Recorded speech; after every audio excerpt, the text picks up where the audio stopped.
الشيطان الرجيم بسم الله الرحمن الرحيم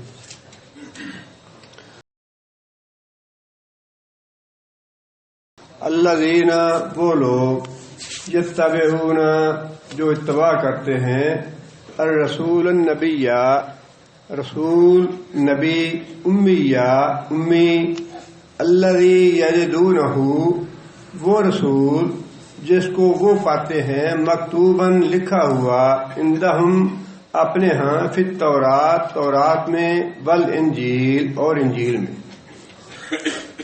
پچھلی آیتوں میں اللہ تعالیٰ موسیٰ علیہ السلام کی دعا پہ اللہ تعالیٰ نے یہ بات ارشاد فرمائی تھی کہ میں نے رحمت کو خاص کر دیا ہے ان لوگوں کے لیے بھلائی کو اور رحمت کو جو اللہ للذین یتقون ویؤتون الزکاۃ والذین هم بآیاتنا یؤمنون، جو تقوی کرنے والے ہیں، زکوٰۃ ادا کرنے والے ہیں اور ہماری آیتوں پہ ایمان لانے والے ہیں. یہ حکم تھا موسیٰ علیہ السلام کی قوم کے لیے کہ ان لوگوں کو میں بھلائی عطا کروں گا، دنیا کی بھی بھلائی دوں گا، آخرت کی بھلائی بھی دوں گا، جو ایمان بھی لائیں گے، اس کے بعد زکوٰۃ دیں گے اور تقوی اختیار کریں گے.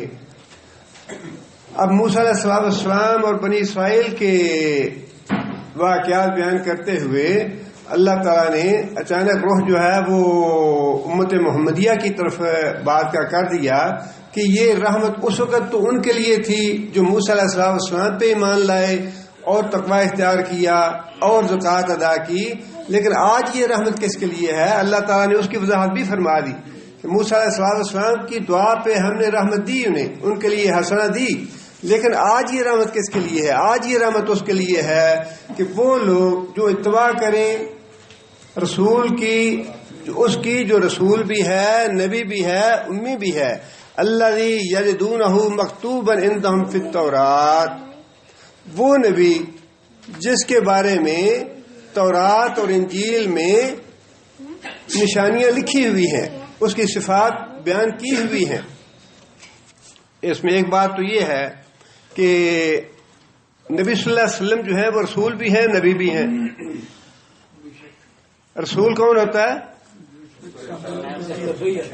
جی، جو صاحب کتاب ہو، جو صاحب کتاب ہو وہ رسول ہے، اور جو نبی ہے وہ جو صاحب کتاب ہے اس کی اتباع میں ہوتا ہے. وہ نبی صاحب کتاب نہیں ہوتا، رسول جو ہے وہ صاحب کتاب ہوتا ہے، جس کا مطلب یہ ہے کہ جو رسول ہے وہ رسول بھی ہے، نبی بھی ہے، لیکن جو نبی ہے وہ نبی ہے لیکن رسول نہیں ہے. اور تیسری بات یہ فرمائی امی. بنی اسرائیل جو تھے وہ اپنے علاوہ دوسرے سب جو مقابل میں تھے وہ تو بنو اسماعیل ہی تھے، لہذا بنی اسماعیل کو امی اور ان پڑھ کہتے تھے، سمجھتے تھے، اور یہ لفظ حقارت کے طور پہ، توہین کے طور پہ اپنے علاوہ باقی جتنے بھی لوگ تھے، جتنی بھی قومیں تھیں، خاص طور پہ بنو اسماعیل ان کے لیے استعمال کرتے تھے حقارت کے طور پہ. اللہ تعالیٰ نے انہی کا لفظ جو ہے انہی کے منہ پہ دے مارا اور انہی کے منہ پہ تھپڑ رسید کیا کہ اب تمہاری تقدیر اسی امی کے ساتھ وابستہ ہے. اس امی پہ ایمان لاتے ہو تو نجات پاؤ گے، اس امی پہ ایمان نہیں لاتے تو جہنم میں جاؤ گے. جس کو تم حقیر سمجھتے تھے یا جس کی تم توہین سمجھ کے امی کہتے تھے، فرمایا کہ اب یہی امی جو ہے اس کے ساتھ تمہارا مستقبل وابستہ ہے، تمہاری خیر اور بھلائی اور رحمت اور فلاح جو ہے اسی امی کے ساتھ ہے. لہذا امی کا لفظ قرآن مجید نے نبی صلی اللہ علیہ وسلم کے لیے بطور عزت کے، بطور تکریم کے اور بطور فخر کے استعمال فرمایا. اور احادیث میں محدثین نے یہ امی کا لفظ جو ہے اس کو نبوت کے ثبوت کے طور پہ، قرآن مجید میں بھی نبوت کے ثبوت پہ ہی آ جاتا ہے، لیکن محدثین نے نبی صلی اللہ علیہ وسلم کا امی ہونا نبوت کے ثبوت کے طور پہ بتایا ہے کہ یہ نبی صلی اللہ علیہ وسلم کے نبی ہونے کا ثبوت ہے کہ پڑھے ہوئے نہ ہونے کے باوجود اور اس کو خود قرآن مجید میں بھی اللہ تعالیٰ نے 2-3 جگہ پہ اس کی نشاندہی فرمائی ہے. اللہ فرماتے ہیں کہ وَمَا كُنْتَ تَتْلُو مِنْ قَبْلِهِ مِنْ كِتَابٍ، اے محمد صلی اللہ علیہ وسلم قرآن نازل ہونے سے پہلے آپ کوئی کتاب نہیں پڑھ سکتے تھے. وَلَا تَخُطُّهُ بِيَمِينِكَ، اور نہ ہی تم اپنے ہاتھ سے کچھ لکھ سکتے تھے، نہ پڑھ سکتے تھے نہ لکھ سکتے تھے. اور اگر ایسا ہوتا آپ لکھے پڑے ہوتے اس کا نتیجہ کیا ہوتا؟ اذا لارتاب المبطلون، جو آپ کے دشمن ہیں وہ شک میں پڑ جاتے کہ یہ آدمی تو لکھا پڑا ہوا ہے، لہذا اس کے لیے قرآن بنانا کوئی مشکل کام نہیں ہے. اللہ فرماتے ہیں کہ نہ تو آپ کتاب پڑھ سکتے تھے نہ کوئی بات چیت لکھ سکتے تھے اپنے ہاتھ سے، آپ بالکل لکھائی پڑھائی سے ناواقف تھے. اور اگر آپ لکھائی پڑھائی جانتے ہوتے تو آپ کے دشمن بڑی آسانی سے یہ الزام لگا سکتے تھے کہ یہ تو لکھا پڑھا آدمی ہے، لہذا اس نے یہ ساری باتیں اپنے طور پہ تصنیف کی ہیں. اللہ تعالیٰ نے نبی صلی اللہ علیہ وسلم کا امی ہونا بطور نبوت کے ثبوت کے یہاں بیان فرمایا ہے. اسی طرح دوسری جگہ پہ اللہ تعالیٰ فرماتے ہیں ما کنت تدری مل کتاب ولل ایمان. ما کنت تدری، اے محمد صلی اللہ علیہ وسلم آپ نہیں جانتے تھے مل کتاب، کتاب کیا چیز ہوتی ہے، ولل ایمان، اور نہ ہی آپ کو یہ پتا تھا کہ ایمان کیا چیز ہوتی ہے. مطلب یہ ہے کہ نبی صلی اللہ علیہ وسلم نے نبوت کے سے پہلے زمانے میں شرک تو نہیں کیا، اور نبی سے یہ ممکن نہیں کہ وہ اپنے نبوت سے پہلے بھی کبھی شرک کا ارتکاب کرے. لیکن جو ایمان مطلوب تھا، ایمان کے ارکان تھے، اور جو قرآن مجید کی آیات نازل ہونے والی تھیں اس سے تو نبی صلی اللہ علیہ وسلم واقف نہیں تھے. اور اس کا اظہار اللہ نے فرمایا کہ اے محمد صلی اللہ علیہ وسلم قرآن مجید نازل ہونے سے پہلے آپ کو یہ بھی پتہ نہیں تھا کہ کتاب کیا چیز ہوتی ہے اور ایمان کیا ہوتا ہے. اور پھر چونکہ مخالف جو تھے کافر اور مشرک وہ یہی کہتے تھے کہ محمد صلی اللہ علیہ وسلم فلاں جو فارسی غلام ہے وہ پڑھاتا ہے نبی صلی اللہ علیہ وسلم کو، اور اس سے پڑھنے کے بعد نبی صلی اللہ علیہ وسلم ہمیں یہ باتیں بتاتے ہیں آ کے. اللہ تعالیٰ نے اس کی بھی تردید ارشاد فرمائی قرآن مجید میں بَلَقَدْ نَعْلَمُ، اور ہم خوب جانتے ہیں انہم یقولون، کہ یہ لوگ الزام لگانے والے یہ کہتے ہیں انما یعلمہ بشر، کہ محمد صلی اللہ علیہ وسلم کو تو فلاں آدمی جو ہے وہ سکھاتا ہے قرآن مجید. انما یعلمہ بشر لسان الذی یلحدون الیہ اعجمی، وہ ایرانی آدمی تھا، عالم فاضل آدمی تھا، اور اس کی طرف اشارہ کرتے تھے کافر اور مشرک کہ فلاں آدمی سے نبی صلی اللہ علیہ وسلم پڑھ کے آتے ہیں محمد صلی اللہ علیہ وسلم، اور آ کے ہمیں بتاتے ہیں کہ یہ اللہ کی طرف سے نازل ہوا ہے. اللہ تعالیٰ نے اس کی تردید فرمائی کہ اے محمد صلی اللہ علیہ وسلم جس آدمی کی طرف یہ اشارہ کرتے ہیں کہ آپ فلاں آدمی سے پڑھ کے آتے ہیں، اللہ نے فرمایا کہ لسان الذی، اس کی زبان جو ہے وہ تو اعجمی، وہ تو غیر عربی ہے، اجمی ہے. وہ ایک اجمی آدمی ایسی عربی جو قرآن مجید کی ہے، یہ تو ناممکن ہے کہ ایسی عربی وہ بول سکے یا ایسی عربی ترتیب دے سکے یا تصنیف کر سکے. وَهَذَا لِسَانٌ عَرَبِيٌّ مُبِينٌ، اور قرآن مجید جو ہے یہ تو عربی مبین ہے. عربی مبین جو ہے وہ تو عربوں کے لیے بنانا مشکل ہے، کجا کہ ایک اجمی آدمی یہ عربی بنا لے. اور اللہ تعالیٰ نے بار بار چیلنج کیا اس بات کو، فَلْيَأْتُوا بِحَدِيثٍ مِّثْلِهِ إِن كَانُوا صَادِقِينَ. اللہ فرماتے ہیں کہ ایک آیت، کہیں 10 آیتوں کا ذکر بھی ہے، کہیں سورت کا ذکر بھی ہے کہ سورت بنا کے لے آئیں یا آیت بنا کے لے آئیں یا 10 آیتیں بنا کے لے آئیں. اللہ تعالیٰ نے آخری بات یہ فرمائی کہ فَلْيَأْتُوا بِحَدِيثٍ، ایک آیت ہی بنا کے لے آؤ، إِن كَانُوا صَادِقِينَ، اگر تم سچے ہو تو. مطلب یہ کہ قرآن مجید کی جو عربی ہے یہ ایسی عربی ہے کہ چیلنج ہے پوری دنیا کے لیے کہ اس طرح کی عربی کوئی نہیں بنا سکتا. حروف تو وہی ہیں الف با جیم دال جو عربی لوگ بولتے ہیں یا عربی لوگ لکھتے ہیں. حروف یہ بھی وہی ہیں، لیکن یہ معجزہ ہے اللہ تعالیٰ کا کہ اس طرح کی عربی کوئی ترتیب نہیں دے سکتا، کوئی تصنیف نہیں کر سکتا، کوئی بنا نہیں سکتا۔ ویسے بعض جاہل لوگوں نے کوشش کی قرآن مجید کی، ابھی حال ہی میں پچھلے 4-5 سال 10 سال پہلے بھی قرآن مجید اس کا نام رکھا گیا اور اس کا تصنیف کیے گئے 10 پارے، اور اعلان کیا گیا جس کے بعد 10 پارے پھر لکھیں گے، 10 پارے پھر لکھیں گے۔ جو چیلنج ہے وہ صرف یہ نہیں ہے کہ تم عربی کے الفاظ ترتیب نہیں دے پاؤ گے۔ اس سے پہلے نبی صلی اللہ علیہ وسلم کے زمانے میں بھی مسلمہ کذاب نے بھی کچھ آیتیں ترتیب دی تھیں، بلکہ کچھ آیات ترتیب دی تھیں، اور شیعہ حضرات نے بھی ایک صورت، اس کا نام شاید حضرت علی کی نسبت سے ہے، اس صورت وہ بنائی ہے۔ لیکن جس بات کا چیلنج قرآن نے دیا ہے وہ چیلنج یہ ہے کہ ایسی آیات اور ایسا کلام تم ساری زندگی قیامت تک کوئی تصنیف نہیں کر سکے گا جس کلام کو سن کے لوگوں کے دل نرم پڑ جائیں، قرآن جو ہے وہ دلوں میں اتر جائے اور جسے سنتے ہی لوگوں کے آنسو جاری ہو جائیں، ایسا کلام کوئی ترتیب نہیں دے سکے گا۔ چیلنج یہ ہے۔ چیلنج محض عربی کے الفاظ لکھنا چیلنج نہیں ہے، وہ تو عربی لوگ لکھتے ہیں، اور شعراء اور ادیب جو ہیں، بہت بڑے بڑے شعراء اور ادیب پیدا ہوئے عربوں میں، اور بڑی اچھی عربی انہوں نے شاعری بھی کی اور بڑا اچھا ادب بھی تصنیف کیا انہوں نے۔ لیکن چیلنج صرف یہ نہیں ہے کہ تم ایسے کلمات نہیں لکھ سکو گے، بلکہ چیلنج یہ ہے کہ جس طرح قرآن مجید کو پڑھنے کے بعد قرآن مجید جو ہے وہ دل کی گہرائیوں میں اتر جاتا ہے اور بندے کے خیالات کو، اس کے تفکرات کو چینج کر دیتا ہے، اور اس کی دنیا دل کی دنیا بدل دیتا ہے، اس سے آنکھوں سے آنسو رواں ہو جاتے ہیں، ایسا کلام قیامت تک کوئی آدمی تصنیف نہیں کر سکے گا۔ اور یہ چیلنج ایسا ہے جسے آج تک کوئی پورا نہیں کر سکا۔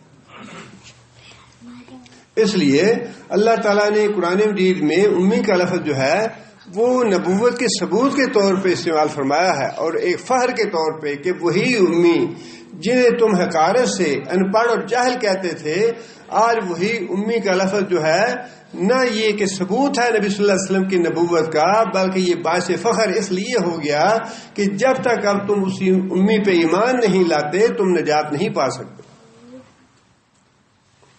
اس لیے اللہ تعالیٰ نے فرمایا کہ رسول النبی، رسول بھی ہے، نبی بھی ہے، امی بھی ہے، الذی یجدونہ مکتوبا عندہم فی التوراۃ، اور یہ وہ نبی ہے جس کی نشانیاں اور جس کی صفات تمہارے ہاں تورات اور انجیل میں لکھی ہوئی ہیں۔ اور یہودیوں عیسائیوں نے نبی صلی اللہ علیہ وسلم کے زمانے میں کبھی یہ چیلنج نہیں کیا کہ نبی صلی اللہ علیہ وسلم کی صفات ہماری کتابوں میں نہیں ہیں۔ تاریخ جتنے بھی اعتراضات ہیں اہل کتاب کے، یہودیوں کے، قرآن مجید نے بھی بعض نقل فرمائے ہیں اور تاریخ کی کتابوں میں بھی موجود ہیں، لیکن یہودیوں اور عیسائیوں کا یہ اعتراض کہیں بھی موجود نہیں کہ قرآن کا یہ دعویٰ غلط ہے کہ محمد صلی اللہ علیہ وسلم کی صفات ہماری کتابوں میں ہیں، اس لیے کہ یہ نبی صلی اللہ علیہ وسلم کے زمانے میں بھی تعریف کے باوجود، حتیٰ کہ آج بھی تعریف کے باوجود نبی صلی اللہ علیہ وسلم کی اور امت محمدیہ کی بعض علامات اور صفات آج بھی ان کی کتابوں میں موجود ہیں۔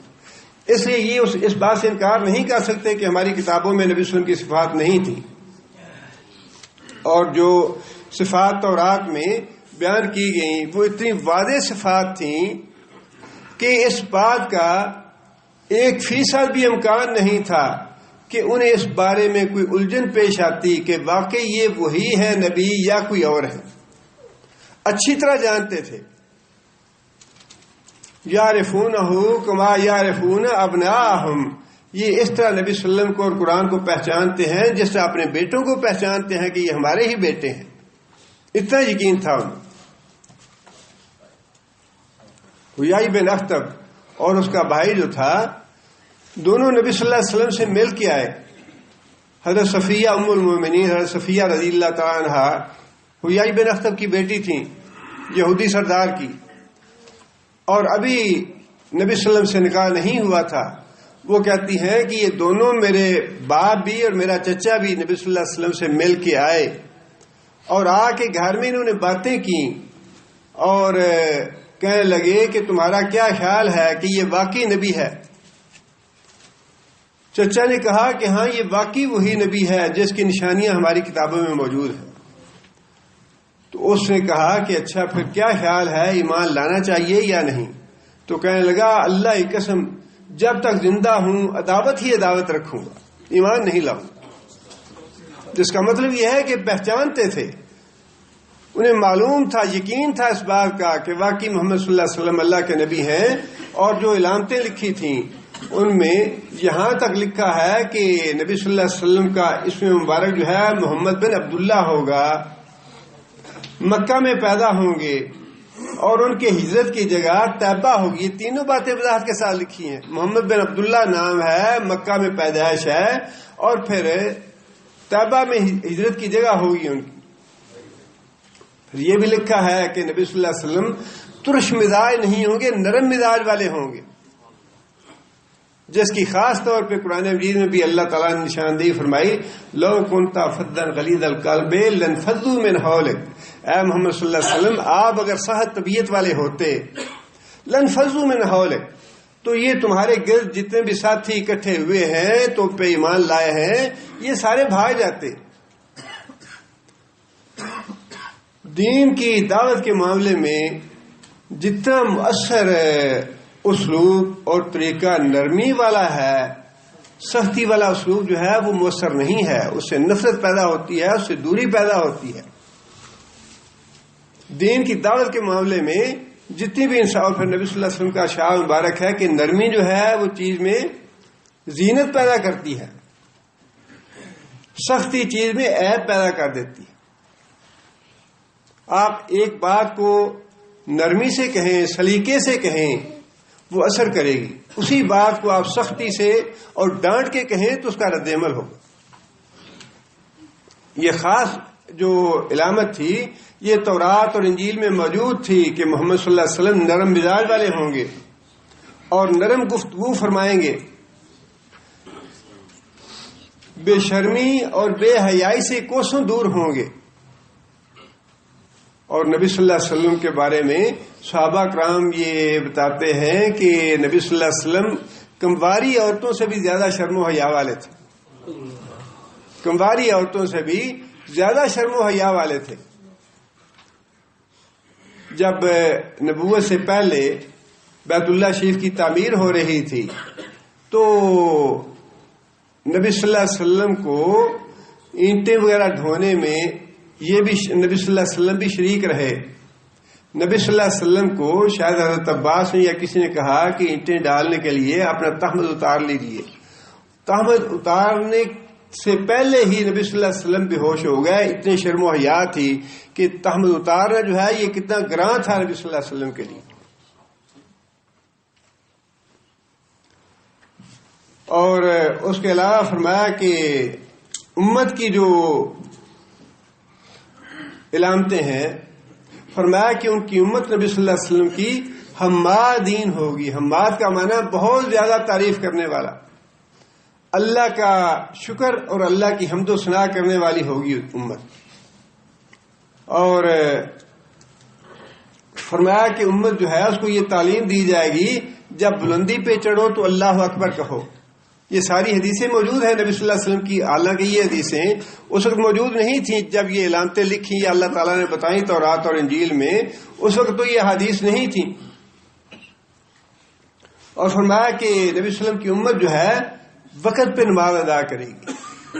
نبی صلی اللہ علیہ وسلم نے یہ بات ارشاد فرمائی ہے کہ سب سے اللہ کو محبوب عمل جو ہے اول وقت میں نماز پڑھنا ہے۔ اول وقت میں نماز پڑھنا اللہ تعالیٰ کو بہت محبوب عمل ہے، اور وہی علامت جو ہے تورات اور انجیل میں تھی کہ وقت پہ نماز ادا کریں گے اور جہاد کے دوران اس طرح مضبوط صفیں بنائیں گے جس طرح نماز میں بنائی جاتی ہیں۔ اور رات کے وقت امت محمدیہ اللہ تعالیٰ کا ایسے آہستہ آہستہ آواز میں ذکر کرے گی جس طرح شہد کی مکھیاں بھن بناتی ہیں اور ان کی آواز آتی ہے، اس طرح آہستہ آواز میں ذکر کریں گے۔ یہ ساری علامتیں جو ہیں یہ تورات اور انجیل میں نبی صلی اللہ علیہ وسلم کے زمانے میں لکھی ہوئی موجود تھی. اس لیے اللہ تعالیٰ نے یہ نشاندہی فرمائی کہ تمہارے ہاں اس نبی اور رسول اور امی کی صفات جو ہے وہ لکھی ہوئی ہیں جنہیں تم پڑھتے ہو. یامرہم بالمعروف وینہاہم عن المنکر. اس نبی کا فرض یہ ہوگا، اس نبی کا کام یہ ہے کہ وہ نیکی کا حکم دیتا ہے اور برائی سے ان کو روکتا ہے. امر بالمعروف اور نہی عن المنکر جو ہے ہر نبی کے فرائض میں شامل ہے، اور یہ بنیادی فریضہ ہے. بعض علماء فضلاء نے امر بالمعروف اور نہی عن المنکر کو ارکان اسلام میں شامل کیا ہے. نبی صلی اللہ علیہ وسلم خود ہی امر بالمعروف اور نہی عن المنکر کرنے والے نہیں تھے، بلکہ اس کی اتنی سخت تاکید فرمائی امت کو بھی. اور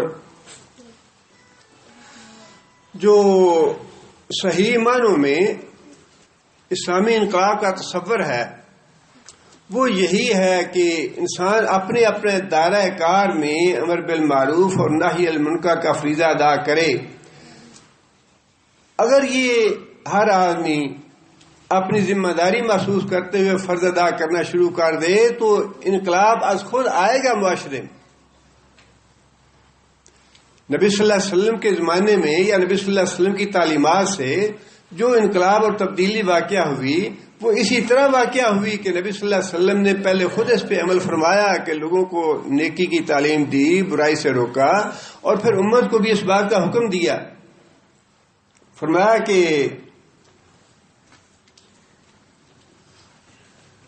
اگر ایک آدمی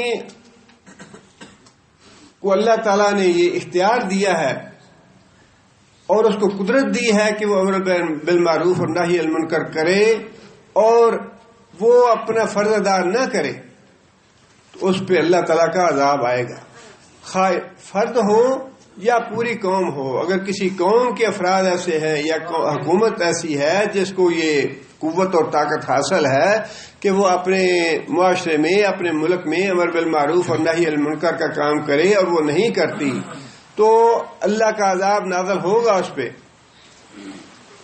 اور دوسری حدیث میں یہ بات بھی ارشاد فرمائی کہ امر بالمعروف اور نہی عن المنکر کرتے رہو، کہیں ایسا نہ ہو کہ تم لوگ امر بالمعروف اور نہی عن المنکر کرنا چھوڑ دو اور اس کے بعد تم اللہ سے دعائیں کرو، اللہ تمہاری دعائیں قبول نہ کرے. ہماری جو دعائیں قبول نہیں ہوتی ہیں ان کے بہت سے اسباب ہو سکتے ہیں. ہم لوگ پریشان تو ہوتے ہیں اپنی جگہ پہ، جی بڑی دعا کی لیکن ہماری دعا قبول نہیں ہوتی، لیکن ہمیں خود یہ دیکھنا چاہیے کہ دعا اگر ہم کرتے ہیں دعا قبول نہیں ہوتی. سب سے پہلی رکاوٹ دعا میں شرک ہے. اس کے بارے میں تو اللہ تعالیٰ نے یہ بات ارشاد فرمائی کہ جب تک اللہ اور بندے کے درمیان حجاب رہتا ہے انسان کی دعا قبول نہیں ہوتی. دعا کیا عبادت ہی قبول نہیں ہوتی جب تک اللہ اور بندے کے درمیان حجاب رہتا ہے. صحابہ نے عرض کیا یا رسول اللہ حجاب کیا ہے؟ فرمایا حجاب شرک ہے. جب تک انسان شرک ترک نہیں کرتا، جب تک انسان کی نہ عبادت قبول ہے نہ دعا قبول ہے. اسی طرح رزق حرام ہے، حرام کھانے والے کی دعا بھی قبول نہیں ہوتی. فرمایا نہ اس کی دعا قبول ہوتی ہے، نہ اس کی عبادت قبول ہوتی ہے، نہ اس کا صدقہ قبول ہوتا ہے. اسی طرح امر بالمعروف اور نہی عن المنکر جو ہے اس کے بارے میں بھی فرمایا کہ جو آدمی یہ ترک کر دے گا اس کی دعا قبول نہیں ہوگی. لیکن اللہ نے ذمہ داری غیر ضروری ذمہ داری نہیں ڈالی. جتنا جتنا کسی کو اختیار ہے یا جتنا کسی کا دائرہ کار ہے اس کے اندر تو اسے یہ کام کرنا چاہیے. اور خیر اور بھلائی اسی میں ہے. نبی صلی اللہ علیہ وسلم نے ایک حدیث میں یہ بات ارشاد فرمائی کہ فتنے ہیں تمہارے ہر طرف. بیوی میں فتنہ ہے، بچوں میں فتنہ ہے، مال میں فتنہ ہے، گلی محلے میں فتنہ ہے، دائیں فتنہ ہے، بائیں فتنہ ہے. اور فرمایا کہ ان فتنوں کو روکنے والی چیزیں جو ہیں وہ تمہاری نماز ہے، صدقہ ہے، خیرات ہے، نیک اعمال ہے، امر بالمعروف ہے، نہی عن المنکر ہے. فتنے ہیں ہمارے ہر طرف فتنے ہیں، اور ان فتنوں سے بچاؤ کا راستہ جو ہے وہ نیک اعمال ہی ہیں. انسان جب تک نیک اعمال کرتا رہتا ہے جن میں امر بالمعروف اور نہی عن المنکر بھی شامل ہے، تب تک انسان فتنوں سے محفوظ رہتا ہے۔ اور فرمایا کہ بعض لوگ جو ہیں وہ بھلائی کی اور نیکی کی چابیاں ہیں، بھلائی کی اور نیکی کی چابیاں ہیں، اور بعض لوگ برائی کی اور بگاڑ کی چابیاں ہیں۔ فرمایا کہ وہ لوگ جو امر بالمعروف کرتے ہیں، نیکی کا حکم دیتے ہیں، برائی سے روکتے ہیں، وہ نیکی کی چابیاں ہیں۔ اور فرمایا کہ وہ قابل مبارکباد لوگ ہیں۔ اور فرمایا کہ وہ لوگ جو برائی کی طرف لے جانے والے ہیں، نیکی کے راستے کو روکنے والے ہیں، وہ برائی کی چابیاں ہیں اور وہ معاشرے کے لیے ہلاکت اور بربادی ہے۔ خیر اور بھلائی اسی میں ہے کہ انسان امر بالمعروف اور نہی عن المنکر کرتا رہے، بچاؤ اسی میں ہے۔ نبی صلی اللہ علیہ وسلم نے بڑی اچھی مثال سے یہ بات واضح فرمایا کہ اگر کچھ لوگ سفینہ پہ سوار ہوں، جہاز پہ سوار ہوں، اور کچھ لوگ اوپر کی منزل میں ہوں، کچھ لوگ نیچے کی منزل میں ہوں، اوپر کی منزل والے لوگ اگر یہ سوچیں کہ ہم اوپر سے نیچے کی منزل والے یہ لوگ سوچیں کہ اوپر جاتے ہیں، وہاں سے جا کے پانی لاتے ہیں، اوپر والے لوگوں کو تکلیف دیتے ہیں، تو اچھا ہے کہ ہم نچلی جو منزل ہے اسی میں سوراخ کر کے سمندر سے پانی حاصل کر لیں۔ یہ سوچ ان کی خواہ نیک نیتی پہ ہی مبنی کیوں نہ ہو، لیکن فرمایا کہ جب تک دوسرے لوگ ان کا ہاتھ نہیں پکڑیں گے، ان کو روکیں گے نہیں، سب کو لے ڈوبیں گے۔ جہاز صرف ان کو نہیں ڈوبے گا جو سوراخ کرنے والے ہیں، بلکہ جتنے بھی اس پہ سوار ہیں سارے کے سارے ڈوبیں گے۔ یہ مثال نبی صلی اللہ علیہ وسلم نے دی کہ جو امر بالمعروف کرنے والے ہیں وہی بچتے ہیں، انہی کی وجہ سے نجات حاصل ہوتی ہے۔ اگر امر بالمعروف اور نہی عن المنکر کا کام کرنا چھوڑ دیں گے تو پھر سب کی ہلاکت ہوگی، سب پہ اللہ کا عذاب آئے گا، سب کی دعائیں قبول ہونی ختم ہو جائیں گی۔ اس لیے نبی صلی اللہ علیہ وسلم کی جو صفات ہیں ان میں سب سے پہلی بات اللہ تعالیٰ نے یہ ارشاد فرمائی کہ وہ نبی جو ہے لوگوں کو نیکی کا حکم دیتا ہے، برائی سے روکتا ہے۔ اور نبی صلی اللہ علیہ وسلم نے اس بات کا اہتمام امت میں بھی کیا اور اپنے گھروں میں بھی کیا۔ اپنے گھروں میں باہر لوگوں کو دعوت دے لینا یہ بڑا آسان کام ہوتا ہے، اپنے گھر میں اس کی پابندی کرنا اور گھر میں کنٹرول کرنا یہ ذرا مشکل ہوتا ہے۔ سفر میں جا رہے تھے اور حضرت زینب رضی اللہ تعالیٰ عنہ بھی ساتھ تھیں، حضرت صفیہ بھی ساتھ تھیں۔ حضرت صفیہ رضی اللہ تعالیٰ عنہ کا اونٹ بیمار ہو گیا یا سفر کے قابل نہیں تھا۔ حضرت زینب بنت جحش کے پاس ایک اونٹ سے زیادہ اونٹ تھے۔ نبی صلی اللہ علیہ وسلم نے حضرت زینب سے کہا کہ آپ اپنا ایک اونٹ جو ہے وہ صفیہ کو دے دیں تاکہ اس کو سہولت ہو جائے سفر میں۔ حضرت زینب رضی اللہ تعالیٰ کی زبان سے یہ بات نکل گئی کہ میں اس یہودیہ کو اپنا اونٹ کیوں دوں؟ جیسے کہ میں نے عرض کیا حضرت صفیہ جو ہے وہ یہی بن اختب کی بیٹی تھی، یہودی سردار کی، لیکن ایمان لے آئی تھی نکاح سے پہلے ہی۔ لیکن اس بات پہ نبی صلی اللہ علیہ وسلم نے اتنا سخت محاسبہ کیا حضرت زینب کا کہ 2 مہینے یا 3 مہینے تک قطع تعلق کر لیا۔ گھر کے اندر امر بالمعروف اور نہی عن المنکر کرنا یہ بڑا مشکل کام ہے۔ اپنی بیوی سے کوئی بھی ایسی خلاف شرع بات کرے، اس سے 2-3 مہینے مسلسل مقاطع کر لینا یہ معمولی بات نہیں ہے۔ یہ سب کے لیے ایک طرح سے وارننگ ہو گئی کہ آئندہ ایسی بات نہیں کہنی زبان سے۔ نبی صلی اللہ علیہ وسلم نے خود بھی امر بالمعروف کیا اور امت کو بھی سخت تاکید کی کہ تمہارا بچاؤ فتنوں سے اسی صورت میں ہے کہ امر بالمعروف اور نہی عن المنکر کرتے رہو، اپنے گھروں میں بھی کرو، اور خاص طور پہ آج کل تو اس کی اتنی ضرورت ہے، اللہ تعالیٰ معاف کرے، اچھے دیندار لوگ جو ہیں ان کے بھی معاملات جو گھروں کے ہیں، خاص طور پہ بچوں کے، اب یہاں پہ ہمارے ہی بچے ہیں وہ پاکستانی اور ہندوستانی جو چوریاں کرتے ہیں، ڈاکے ڈالتے ہیں گھروں میں اور پھر جیلوں میں جاتے ہیں، گینگ بنے ہوئے ہیں۔ ان کو بگاڑنے والا کون ہے؟ گاڑیاں نئی نئی لے کے پھرتے ہیں بچے، پاکستانی بھی ہیں، ہندوستانی بھی ہیں، سارے ہمارے ملکوں کے لوگ، اور اونچی اونچی آواز میں گانے لگائے ہوتے ہیں اور خباستیں کرتے ہیں. انہیں کون روکنے والا ہے؟ یا تو وہ جیلوں میں چلے جائیں. جب جیلوں میں چلے جاتے ہیں تو پھر گلا کرتے ہیں جی پولیس یہاں کی بڑی سخت ہے، قانون بڑے سخت ہیں، برا بلا کہتے ہیں پولیس کو یا ملک کو، لیکن یہ نہیں دیکھتے کہ ان بچوں کو بگاڑنے کا باعث کون ہے. اگر اپنے گھر میں امر بالمعروف کیا ہوتا، دین کی تعلیم دی ہوتی، تو بچے اس طرح نہ بگڑتے. پیسے کی فراوانی جو ہے یہ تباہی بھی ہے. اللہم انی اعوذ بک من فتنۃ الفقر ومن فتنۃ الغنا، دونوں چیزیں جو ہیں وہ فتنہ ہیں. یا اللہ مجھے مال کے فتنے سے بھی پناہ دے اور فقر کے فتنے سے بھی پناہ دے. انسان کو اس معاملے میں میانہ روی رکھنی چاہیے، اور اگر اللہ نے پیسہ دیا ہے اللہ کا شکر ادا کریں، لیکن اس کو ضائع نہ کریں. اولاد کو اتنا پیسہ دیں جتنی اولاد کی ضرورت ہے، ضرورت سے زائد پیسہ خرچ نہ کریں.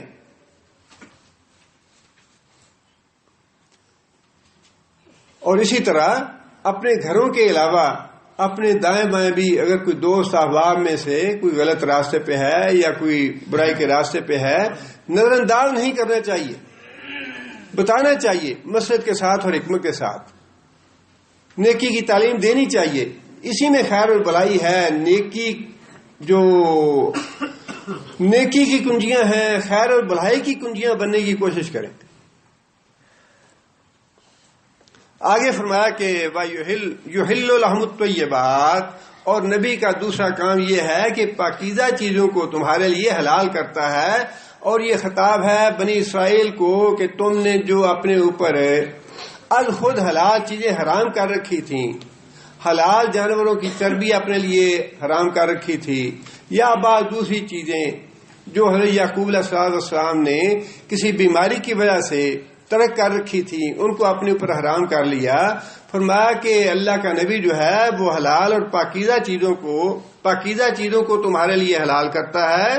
وَيُحَرِّمُ عَلَيْهِمُ الْخَبَائِثَ، اور ناپاک اور گندی چیزوں کو تمہارے لیے حرام ٹھہراتا ہے. جن کو بنی اسرائیل نے خنزیر کو حلال ٹھہرا لیا، سود کو حلال ٹھہرا لیا اور حرام طریقے نکال لیے مال کھانے کے، یہ ساری گندی اور خبیث طریقے تھے. اللہ فرماتے ہیں کہ نبی صلی اللہ علیہ وسلم جو ہے وہ پاکیزہ چیزوں کو استعمال کا حکم دیتے ہیں، اور جو ناپاک اور گندی چیزیں ہیں وہ منع کرتے ہیں اس سے. اور اس سے علماء نے یہی لکھا ہے کہ جن چیزوں کو شریعت نے حرام کیا ہے اس میں جسمانی نقصان بھی ہے اور روحانی نقصان بھی ہے. لیکن اگر یہ نہ بھی ہو تب بھی شریعت جس کو حلال اور حرام کہہ دے، مسلمان تو پابند ہے کہ اس پہ عمل کرے. اس کی مصلحت جو ہے سمجھ میں آئے یا نہ آئے، اس کو فائدہ نقصان ہو یا نہ ہو، جسم کو روحانی فائدہ ہو یا نہ ہو، لیکن مجموعی طور پہ علماء نے یہی لکھا ہے کہ اسلام نے جن چیزوں کو منع کیا ہے یا حرام کیا ہے وہ انسان کے جسم کے لیے اور روح کے لیے نقصان دہ ہے. اور حلال چیزیں جو ہیں، پاکیزہ چیزیں، ان کو رسول اللہ صلی اللہ علیہ وسلم نے حلال قرار دیا ہے. اور آگے یہ فرمایا کہ وَيَضَعُ عَنْهُمْ إِصْرَهُمْ، اور سب سے بڑی بات یہ يَضَعُ عَنْهُمْ، ان سے ہٹاتا ہے، دور کرتا ہے، اسرہم، ان کے بوجھ ان سے دور کرتا ہے. وَالْأَغْلَالَ الَّتِي كَانَتْ عَلَيْهِمْ، اور وہ توق جو انہوں نے اپنے اوپر ڈالے ہوئے تھے ان کو بھی وہ ہٹاتا ہے. جس کا مطلب یہ ہے کہ شریعت اسلامیہ جو ہے اس نے وہ پہلے جتنے بھی بوجھ تھے اور خود ساختہ ان کے احکام تھے، خود ساختہ اپنے اوپر لگائی ہوئی پابندیاں تھیں، ان کو اسلام نے روک دیا، انہیں اسلام نے ختم کر دیا. اور بہت سی چیزیں ایسی ہیں جو خود نبی صلی اللہ علیہ وسلم نے واضح فرمائی کہ اللہ تعالیٰ نے مجھے فضیلت عطا فرمائی ہے پہلی قوموں کے مقابلے میں یہ چیزیں عطا کر کے. پہلی قوموں کے لیے یہ سہولت نہیں تھی کہ وہ زمین میں جہاں چاہے نماز ادا کریں، لیکن نبی صلی اللہ علیہ وسلم کو اللہ تعالیٰ نے یہ فضیلت عطا فرمایا کہ ساری زمین جو ہے یا مٹی جو ہے میرے لیے مسجد بنا دی گئی ہے، جہاں بھی وقت آئے وہاں نماز رک کے نماز ادا کرو، مسجد ہے ساری زمین میرے لیے۔ اس سے پہلے جنگل میں، سفر میں، راستے میں نماز نہیں ادا کر سکتے تھے لوگ۔ فرمایا کہ مال غنیمت جو ہے میرے لیے حلال کر دیا گیا ہے، لیکن پہلی امتوں کے لیے یہ حلال نہیں تھا۔ جو مال غنیمت حاصل ہوتا تھا جنگوں میں، وہ میدان میں رکھ دیا جاتا تھا اور آگ آتی تھی اس کو جلا دیتے تھے مال غنیمت کو، لیکن امتوں کے لیے حلال نہیں تھا، نبی صلی اللہ علیہ وسلم کے لیے حلال کر دیا گیا۔ اور اسی طرح باقی بھی احکام ہے۔ قتل میں قتل ہی کرنا پڑتا تھا، نہ معافی تھی نہ دیت تھی۔ اسلام میں 3 آپشن ہیں کہ قتل، جو قاتل ہے اس کو قتل بھی کر سکتے ہیں، اور اگر مقتول کے ورثاء چاہیں اس کو معاف بھی کر سکتے ہیں، اور اگر مقتول کے ورثاء چاہیں تو دیت بھی لے سکتے ہیں۔ 3 آپشن ہے اس میں۔ پہلی امتوں کے لیے یہ آپشن نہیں تھے، بلکہ قاتل جو ہے اس کو قتل ہی کرنا پڑتا تھا۔ اسی طرح باقی احکام ہیں۔ روزہ جو ہے وہ جیسے ہی رات کو سو جاتے تو ان کا روزہ شروع ہو جاتا، کھانا کھایا یا نہیں کھایا روزہ شروع ہو جاتا۔ اور اسی طرح طہارت کے مسائل تھے کہ کپڑے کو کاٹنا پڑتا، یا بعض علماء نے تو یہ بھی لکھا ہے کہ وہ جگہ جو ہے وہ اس کو کاٹنی پڑتی جہاں غلاظت لگ جاتی ہے، لیکن شریعت اسلامیہ میں دھونے سے وہ چیز پاک ہو جاتی ہے۔ اور پھر نبی صلی اللہ علیہ وسلم نے ویسے بھی امت کو اس بات کا حکم دیا کہ دین کے معاملے میں، شریعت کی احکام کی بجا آوری کے معاملے میں بھی اعتدال پہ رہو۔ اعتدال کو نبی صلی اللہ علیہ وسلم نے پسند فرمایا۔ حضرت عائشہ رضی اللہ تعالیٰ فرماتی ہیں کہ جب 2 چیزوں میں سے نبی صلی اللہ علیہ وسلم کو انتخاب کرنا پڑتا، ایک مشکل ہوتی ایک آسان ہوتی، تو نبی صلی اللہ علیہ وسلم آسان چیز کا انتخاب فرماتے تاکہ اس میں شریعت کی خلاف ورزی نہ ہو۔ اور نبی صلی اللہ علیہ وسلم کا یہ حکم ہے، یسروا ولا تعسروا، لوگوں کے لیے آسانی پیدا کرو، مشکلات پیدا نہ کرو۔ خوشخبری دو، لوگوں میں نفرت پیدا نہ کرو۔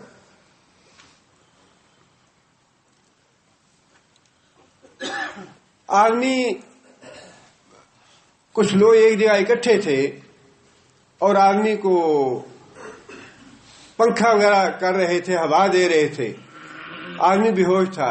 نبی صلی اللہ علیہ وسلم نے پوچھا کیا ہے اسے؟ لوگوں نے بتایا یا رسول اللہ اس نے روزہ رکھا ہوا ہے اور روزے کی وجہ سے اس کی یہ حالت ہے۔ فرمایا کہ اسے کہو روزہ توڑ دے، ایسا روزہ اللہ کو نہیں چاہیے۔ لوگوں کے سہارے سے آدمی جا رہا تھا، بازو اپنے دوسرے کندھے پہ رکھ کے۔ فرمایا یہ ایسے کیوں جا رہا ہے؟ لوگوں نے بتایا یا رسول اللہ پیدل چل کے حج کرنے کی نظر مانی ہے۔ فرمایا اللہ کو ایسے حج کی ضرورت نہیں ہے۔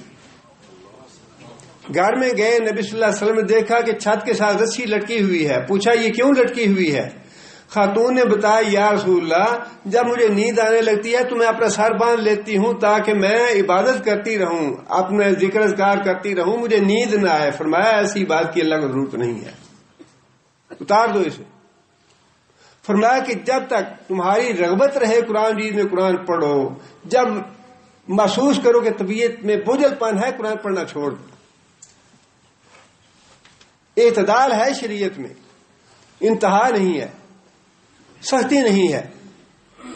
جب تک طبیعت جو ہے وہ خوشگواری کے ساتھ نفل عبادت جو ہے اس کو قبول کرتی ہے، نفل عبادت کرتے رہو۔ روزوں کے بارے میں بھی صحابی نے بار بار پوچھا یا رسول اللہ میں مسلسل روزے رکھتا ہوں۔ فرمایا نہیں، مسلسل روزے نہ رکھو۔ یا رسول اللہ میں اتنے زیادہ رکھ سکتا ہوں، نہیں فرمایا اتنے بھی نہ رکھو۔ پھر فرمایا آخر میں یہ فرمایا کہ حضرت داؤد علیہ السلام کے روزے سب سے اچھے روزے تھے، ایک دن رکھتے تھے ایک دن چھوڑتے تھے۔ اگر تمہیں اللہ نے بڑی طاقت دی ہے تو ایک دن چھوڑ کے ایک دن کا روزہ رکھ لو۔ اور اسی طرح ہمارے ہاں جو شبینہ وغیرہ کرنے کا رواج ہے، اپنے آپ پہ اتنا جبر اور اتنی سختی نہیں کرنی چاہیے کہ انسان ایک دن تو کرے اور پھر اس کے بعد پرواہ ہی نہ ہو کہ فرض نمازیں بھی ضائع ہوتی رہیں، خدا نہ خواستہ۔ 100 شبینہ آپ ایک طرف کر لیں اور ایک طرف فرض نماز کر لیں، فرض نماز جو ہے وہ زیادہ اہم ہے۔ 100 شبینے کر کے بھی اگر فرض نماز آپ نے ضائع کر دی تو وہ فرض نماز جو ہے اس کو کفایت نہیں کرے گی 100 رات کی شبینہ جو ہے. فرض نمازیں پابندی سے پڑھتے رہیں، جو فرائض ہیں ان کو پابندی سے ادا کرتے رہیں، اس سے بھی انشاءاللہ توقع ہے کہ اللہ تعالیٰ معاف فرمانے والے ہیں، انسان کی نجات ہو جائے گی. لیکن نفل عبادت کے بارے میں تو جتنے انسان اعتدال پہ رہتے ہوئے عبادت کر سکے اتنی کرنی چاہیے، اپنی طبیعت پہ جبر نہیں کرنا چاہیے. اس لیے اللہ تعالیٰ نے یہ بات ارشاد فرمائی کہ وہ نبی جو ہے امر بالمعروف کرتا ہے اور پاک چیزوں کو حلال ٹھہراتا ہے، ناپاک چیزوں کو حرام ٹھہراتا ہے، اور جو بوجھ تم نے اپنے اوپر ڈال رکھے تھے ان بوجھوں کو ختم کرتا ہے. اب وہ بوجھ جو ہے آج ہم نے بھی بہت سے طریقوں سے اپنے اوپر ڈالے ہوئے ہیں. وہ بوجھ جو ہے جس طرح بنی اسرائیل نے اپنے اوپر ڈال لیے تھے ہم نے بھی ڈالے ہوئے ہیں، حالانکہ شریعت میں ان کا کوئی ثبوت نہیں ہے یا ان کا کوئی حکم نہیں ہے. آدمی دنیا سے چلا جاتا ہے، فوت ہو جاتا ہے، آدمی خود بھی غریب ہے، اب اس کو تیسرا بھی کرنا ہے، کل بھی کرنا ہے، 40واں بھی کرنا ہے، فلاں بھی پکانا ہے، یہ بھی کرنا ہے، وہ بھی کرنا ہے، حتیٰ کرل لے کے کرنا پڑتا ہے. نہ کرے تو لوگ جو ہیں وہ تانے دیتے ہیں، اچھا ہی باپ مر گیا، بیٹا مر گیا، بھائی مر گیا، یہ کوئی کھلایا پلایا نہیں، اس نے یہ نہیں کیا وہ نہیں کیا. یہ ساری چیزیں کیا ہیں؟ اور صوفیاء کے ہاں الٹا لٹک کے عبادت کرنا، ایک ٹانگ پہ کھڑے ہو کے ساری رات عبادت کرنا، اور قبریں بنا کے اس کے اندر بیٹھ کے عبادت کرنا، یہ ساری چیزیں جو ہیں یہ صوفیاء جو ہیں ان کے طریقے ہیں، اور یہ سارے خود ساختہ ہیں، شریعت میں اس کا کوئی ثبوت نہیں ہے. یہی وہ اغلال ہیں، یہی وہ بوجھ ہیں جو آ کے رسول اللہ صلی اللہ علیہ وسلم نے ختم کیے. شریعت جو ہے وہ تو بڑی آسان ہے، بڑا سہل ہے. فرمایا کہ سب سے آسان نکاح وہ ہے جس پہ سب سے کم پیسہ خرچ ہو، جس کا مہر جو ہے وہ سب سے کم ہو. اب لاکھوں کے حساب سے مہر بنا لینے اور پھر برات کا اسلام میں تو کوئی تصور نہیں ہے، براتوں پہ اتنے زیادہ لوگ لے جانے اور پھر اتنا زیادہ اہتمام کرنا، حالانکہ ولیمہ جو ہے وہ مسنون ہے، ولیمہ کرنا چاہیے. اس کی صحیح جو صورت ہے وہ یہ ہے کہ نبی صلی اللہ علیہ وسلم نے مدینہ میں ہوتے ہوئے حضرت زینب سے نکاح کیا. ولیمے کا جب وقت ہوا تو کھانا وانا تیار ہو گیا. حضرت انس کو کہا کہ انس جاؤ کچھ آدمیوں کے نام لیے، فلاں فلاں آدمی کو بلا لا، اور فرمایا کہ گلی میں جو جو ملے اس کو بلا لینا، گلی میں جو جو آدمی ملے اس کو بلا لینا ولیمے کے لیے، بس اتنا ہے. لیکن یہ جو ہم نے بنا رکھے ہیں اتنے زیادہ اخراجات کا، اور پھر اللہ تعالیٰ معاف کرے نمائش کے طور پہ کیا کچھ نہیں ہوتا ہمارے ہاں. نکاح کے موقع پہ نکاح ہو یا اموات کے معاملے ہوں، جتنے بھی یہ معاملات ہیں یا جتنے بھی رسوم ہیں یا جتنے بھی رواج بنائے ہوئے ہیں یہ سارے اغلال اور بوجھ ہیں جو ہم نے اپنے اوپر ڈالے ہوئے ہیں. یا رسول اللہ میرا نکاح سے کہا دیجیے، آئی عورت، یا رسول اللہ میں اپنے آپ کو ہبا کرتی ہوں آپ کے لیے. فرمایا نبی صلی اللہ علیہ وسلم نے خاموشی اختیار فرمائی. دوسرا آدمی کہنے لگا یا رسول اللہ اس سے میرا نکاح کر دیں. فرمایا تیرے پاس کیا ہے؟ یا رسول اللہ میرے پاس تو کچھ بھی نہیں ہے. فرمایا کہ لوہے کی انگوٹھی بھی نہیں ہے. آپ اندازہ فرمائیں کہ نکاح کرنا ہے اور بیٹھے بیٹھے آدمی کہہ رہا ہے کہ یا رسول اللہ میرا ایسے نکاح کر دیں. فرمایا کیا ہے تمہارے پاس؟ یا رسول اللہ پاس تو کچھ بھی نہیں ہے. فرمایا لوہے کی انگوٹھی ہے. یا رسول اللہ لوہے کی انگوٹھی بھی نہیں ہے. اچھا کوئی آیتیں یاد ہیں؟ ہاں یا رسول اللہ آیتیں. اچھا وہ یاد کرا دینا، وہ اس کا حق مارو. اب اس سے زیادہ اور یہ اللہ نے جو فرمایا کہ تمہارے بوجھوں کو ہلکا کرتا ہے، تمہارے جو توق تم نے ڈالے ہوئے ہیں وہ توق آج دوبارہ ہم نے نہیں پہن لیے ہوئے. جہیز کیا ہے؟ جہیز اگر عورت لے کے نہ آئے، اب بیچارے لوگ جو ہیں وہ اتنا یہ بوجھ اور اتنے یہ توق ہم نے گردن میں ڈالا ہوا ہے جہیز کا. بیٹی پیدا ہوتی ہے اور ساتھ ہی ماں باپ کی نیندیں حرام ہو جاتی ہیں. بیٹی کا کیا بنے گا؟ اور جس کے ہاں 2 بیٹیاں 3 بیٹیاں 4 بیٹیاں ہو جائیں اس کا تو جینا حرام ہو جاتا ہے. یہ سب کچھ کیا ہے؟ یہ سب کچھ اس وجہ سے ہے کہ ہم نے بھی وہ ہندوؤں والی رسمیں اور جو اغلال پہلی قوموں نے اپنے اوپر ڈالے ہوئے تھے وہ اغلال اور وہ بوجھ جو ہیں ہم نے دوبارہ اپنے اوپر ڈال لیے ہوئے ہیں. اور رواج ایسے بن گیا ہے کہ اگر کوئی ایسا تبدیلی لانا بھی چاہے تو تبدیلی لانا مشکل ہے. اگر کوئی بیٹی لے کے نہیں آتی تو ساری زندگی جو ہے اس کی اجیرن کر دی جاتی ہے کہ لے کے کیا آئی ہے. یہ سارے وہی اغلال ہیں جو اللہ فرماتے ہیں کہ اور اگر انسان دین پہ رہے، شریعت پہ رہے تو معاملات جو ہیں ساری زندگی کے بڑے ہی آسان ہیں. فرمایا کہ وہ نبی جو ہے وہ ان کے بوجھ اتارتا ہے اور ان کے جو توق ہے وہ ہٹاتا ہے. فالذین آمنوا بہ. اب آگے یہ فرمایا کہ وہ نبی جو رسول بھی ہے، نبی بھی ہے، امی بھی ہے، اس کی صفات بتا دیں کہ اس کی صفات یہ ہیں. فالذین آمنوا بہ، اور وہ لوگ جو اس پہ ایمان لائیں گے، وعزروہ، ازدرو، اور اس کی تعظیم کریں گے، اس کا ادب اور احترام کریں گے. وَنَصَرُوهُ، اس کی نصرت کریں گے، اس کی مدد کریں گے. وَاتَّبَعُوا النُّورَ الَّذِي أُنزِلَ مَعَهُ، اور اس کی پیروی کریں گے اس نور کی جو اس کے ساتھ نازل کیا گیا. مراد کیا ہے؟ قرآن مجید. اور قرآن کی پیروی کریں گے. اولئک هم المفلحون، یہ ہیں فلاح پانے والے. فلاح کے لیے کتنی باتیں اللہ نے بتائیں؟ فلاح پانے کے لیے کتنی شرطیں بتائی اللہ نے؟ جی 5 ہیں. 5ویں کون سی ہے؟ جی کتاب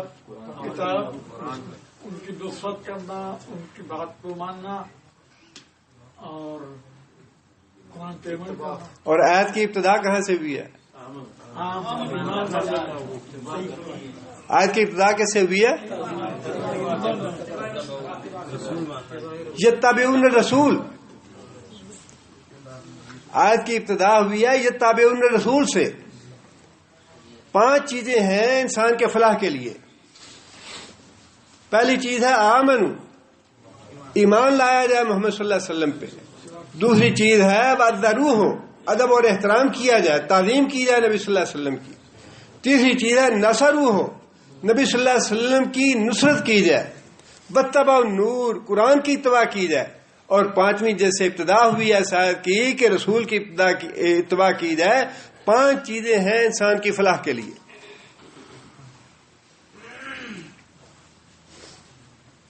ایمان سے مراد وہ ایمان ہے جو قرآن کو مطلوب ہے، جو اللہ کو مطلوب ہے.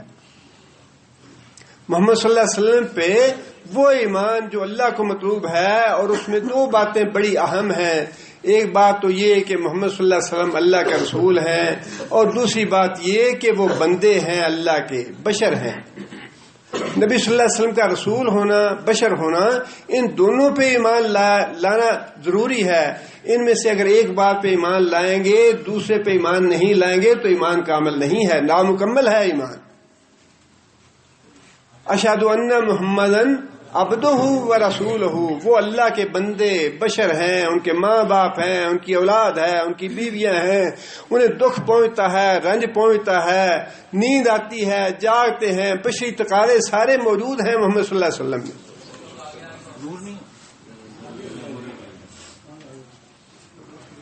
اور رسولہ میں جب وہ اللہ کے رسول ہیں تو پھر وہ مقام ہے کہ اللہ کی بات میں، رسول کی بات میں کوئی فرق نہیں.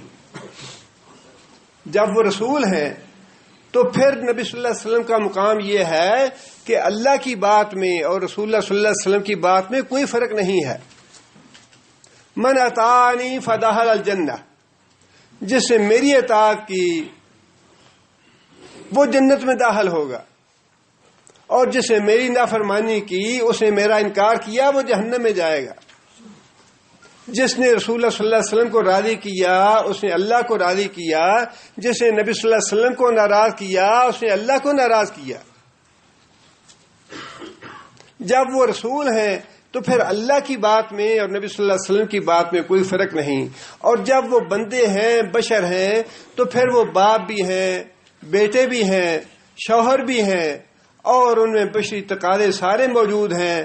بھوک لگتی ہے, پیاس لگتی ہے, چوٹ آتی ہے, زخم آتا ہے, خون بہتا ہے, نیند آتی ہے, کھانا کھاتے ہیں, جذبات ہیں, ہنستے بھی ہیں, روتے بھی ہیں. سارے جذبات جو ہیں بشری تقاضے والے وہ موجود ہیں. اور پھر نبی صلی اللہ علیہ وسلم نے یہ بات ارشاد فرمائی کہ جس آدمی تک میری شریعت یا میرے دین یا میری رسالت کی بات پہنچ گئی, خواہ وہ یہودی ہو یا عیسائی ہو, اگر وہ عمر پہ ایمان نہیں لایا تو وہ جہنم میں جائے گا. خواہ کوئی کتنا بھی رفاہ عامہ کے کام کرتا رہے, خدمت خلق کے بڑے کام کرتا رہے, ہسپتال کھول لیں, تعلیمی ادارے کھول لیں, سڑکیں بناتے رہیں, سکول بناتے رہیں, جو مرضی کرتے رہیں, یہ سارے نیک کام اللہ کے ہاں کوئی قدر و قیمت نہیں رکھتے جب تک محمد صلی اللہ علیہ وسلم پہ ایمان نہیں لاتے. اس کے بعد دوسری بات یہ فرمائی کہ بَعَزَّرُوهُ ہو اور نبی صلی اللہ علیہ وسلم کا ادب اور احترام کیا جائے. نبی صلی اللہ علیہ وسلم کا ادب اور احترام جو ہے وہ ایمان کا حصہ ہے. نبی صلی اللہ علیہ وسلم کے جو ہمارے اوپر حقوق عائد ہوتے ہیں ان حقوق میں سے ایک حق ہے, اور صحابہ کرام نبی صلی اللہ علیہ وسلم کا ادب اور احترام کتنا کرتے تھے ہم اس کا تصور بھی نہیں کر سکتے. آج ہمارے ہاں تو معاذ اللہ کہنا تو نہیں چاہیے, سب ریا کی باتیں ہیں.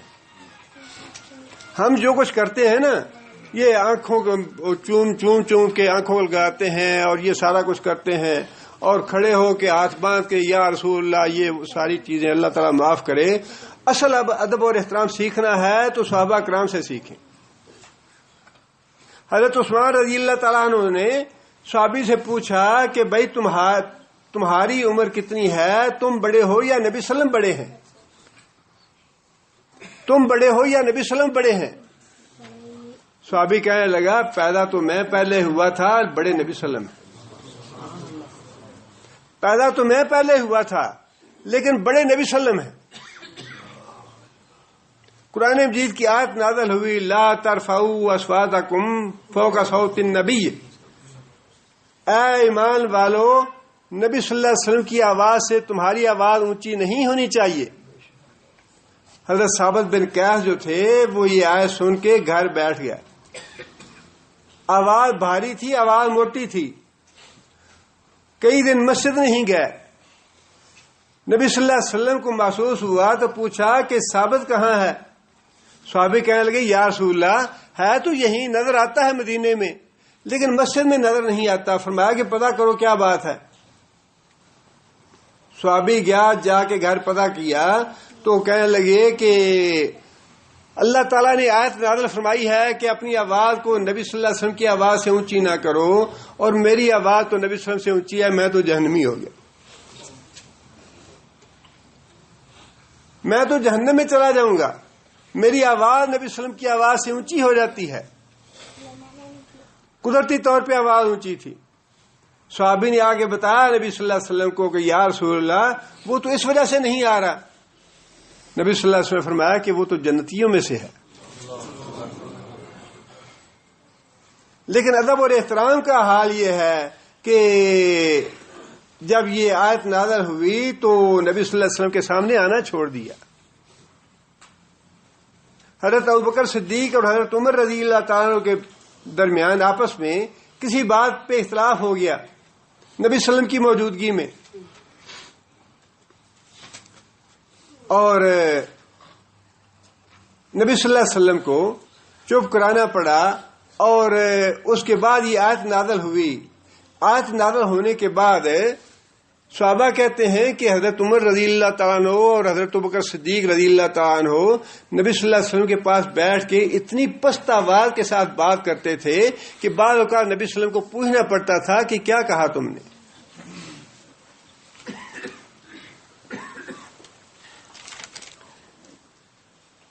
حضرت ابو ایوب انصاری رضی اللہ تعالیٰ عنہ کے پاس نبی صلی اللہ علیہ وسلم نے ہجرت کے بعد کیا فرمایا؟ نبی صلی اللہ علیہ وسلم نے نچلی منزل میں قیام کرنا پسند فرمایا. حضرت ابو ایوب انصاری اوپر کی منزل میں تھے.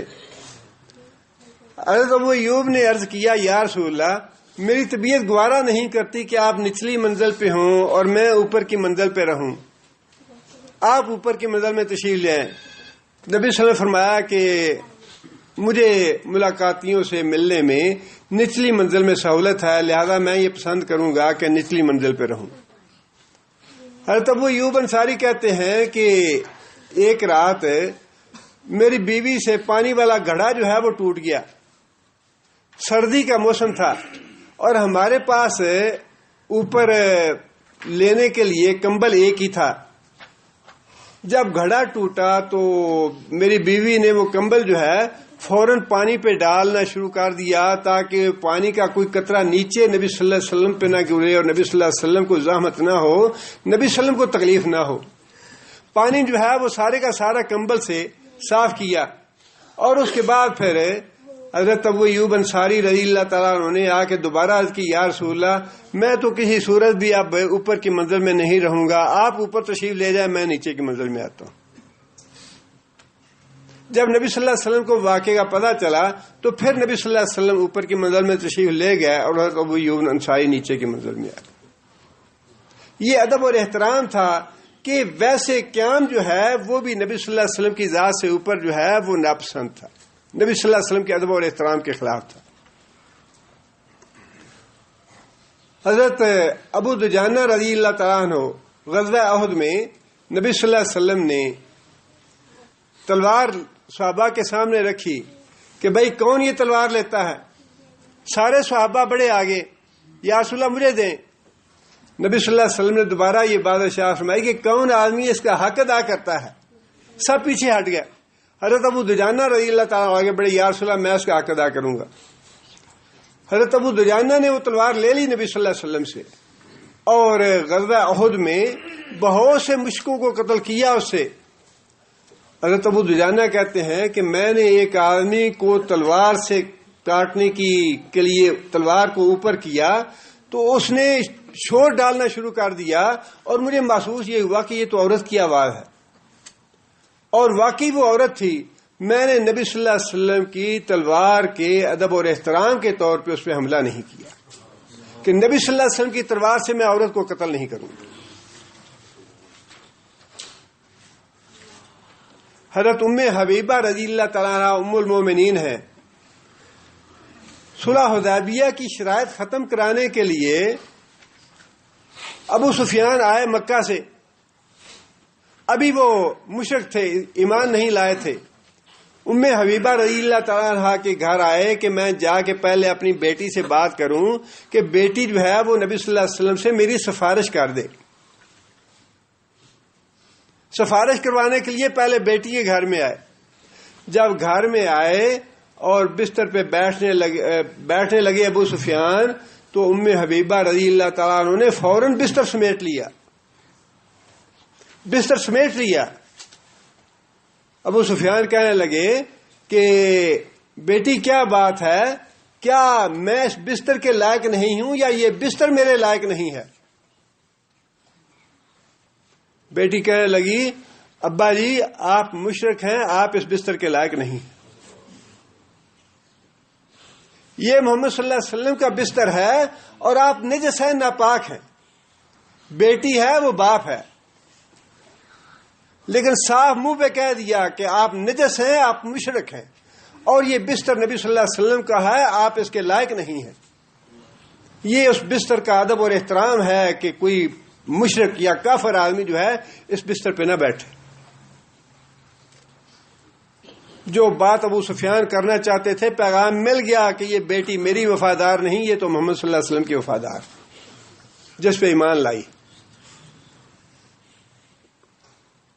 اور بات آج بھی یہی ہے کہ نبی صلی اللہ علیہ وسلم کا ادب اور احترام جو ہے وہ یہ ہے کہ نبی صلی اللہ علیہ وسلم کے قول اور فعل سے آگے نہ بڑھا جائے. نبی صلی اللہ علیہ وسلم کی حیات طیبہ میں عملاً نبی صلی اللہ علیہ وسلم کا ادب اور احترام مطلوب تھا جس طرح صحابہ نے کیا. لیکن آج بھی نبی صلی اللہ علیہ وسلم کا ادب اور احترام ہر طرح سے مطلوب ہے کہ نبی صلی اللہ علیہ وسلم کا نام لیتے ہوئے نبی صلی اللہ علیہ وسلم پہ درود بھیجا جائے، درود کے بغیر نبی صلی اللہ علیہ وسلم کا نام نہ لیا جائے۔ فرمایا کہ وہ آدمی سب سے زیادہ بخیل ہے جس کے سامنے میرا نام لیا جائے وہ مجھ پہ درود نہ بھیجے۔ اور پھر نبی صلی اللہ علیہ وسلم کے اقوال سے اور نبی صلی اللہ علیہ وسلم کی سنت سے آگے نہ بڑھا جائے، نبی صلی اللہ علیہ وسلم کے اقوال اور سنت کو بائی پاس نہ کیا جائے۔ یہ نبی صلی اللہ علیہ وسلم کا ادب اور احترام ہے۔ اور نبی صلی اللہ علیہ وسلم کی بے ادبی کرنے والے جتنے بھی تاریخ میں کافر لوگ جو ہیں بڑے ہی احمق اور بیوقوف ہیں، ان سے زیادہ بدقسمت اور نامراد مخلوق دنیا میں پیدا نہیں ہوئی۔ اللہ نے جو فرمایا نا کل انعام بل ہم اضل، کہ تم جانور ہو بلکہ جانوروں سے ہی بدتر ہو، یہ واقعی کافر اور مشرک جو ہیں جانوروں سے بدتر ہے۔ کیا یہ دیکھتے نہیں کہ جس نے بھی نبی صلی اللہ علیہ وسلم کی توہین کی، نبی صلی اللہ علیہ وسلم کی گستاخی کی، اللہ نے چھوڑا نہیں اس کو، دنیا میں عذاب دیا اس کو۔ ابو لہب کے 2 بیٹے تھے، عتبہ اور عتیبہ۔ نبی صلی اللہ علیہ وسلم کی 2 بیٹیوں سے نکاح ہوئے تھے ان کے، حضرت رقیہ سے اور حضرت ام کلثوم سے۔ جب نبی صلی اللہ علیہ وسلم نے نبوت کا دعویٰ فرمایا بعثت مبارک کے بعد، سورہ نازل ہوئی تبت یدا ابی لہب و تب۔ ابو لہب نے اپنے دونوں بیٹوں سے یہ بات کہی کہ جب تک تم نبی صلی اللہ علیہ وسلم کی محمد کی بیٹیوں کو طلاق نہیں دیتے میری تمہارے ساتھ بول چال حرام ہے۔ اور بیٹوں سے جو قریش کے سردار تھے انہوں نے بھی یہ بات کہی کہ تم محمد کی بیٹیوں کو طلاق دے دو، اور قریش کی جس بھی لڑکی ہے تم چاہو گے ہم تمہارا نکاح کر دیں گے۔ عتبہ جو تھا اس نے طلاق دے دی لیکن نسبتاً شرافت کا مظاہرہ کیا، کسی قسم کی بدتمیزی نہیں کی۔ عتیبہ جو تھا اس نے نہ صرف نبی صلی اللہ علیہ وسلم کی ام کلثوم کو بیٹی صاحبزادی کو طلاق دی بلکہ نبی صلی اللہ علیہ وسلم سے بدتمیزی کی، نبی صلی اللہ علیہ وسلم کی گستاخی کی، نبی صلی اللہ علیہ وسلم کے چہرہ مبارک پہ تھوکنے کی کوشش کی اور نبی صلی اللہ علیہ وسلم کے اوپر حملہ کرنے کی کوشش کی۔ ہاتھا پائی میں نبی صلی اللہ علیہ وسلم کی قمیض پھٹ گئی اور نبی صلی اللہ علیہ وسلم نے بد دعا کی اس کے لیے کہ یا اللہ اپنے کتوں میں سے ایک کتا مسلط کر اس پہ۔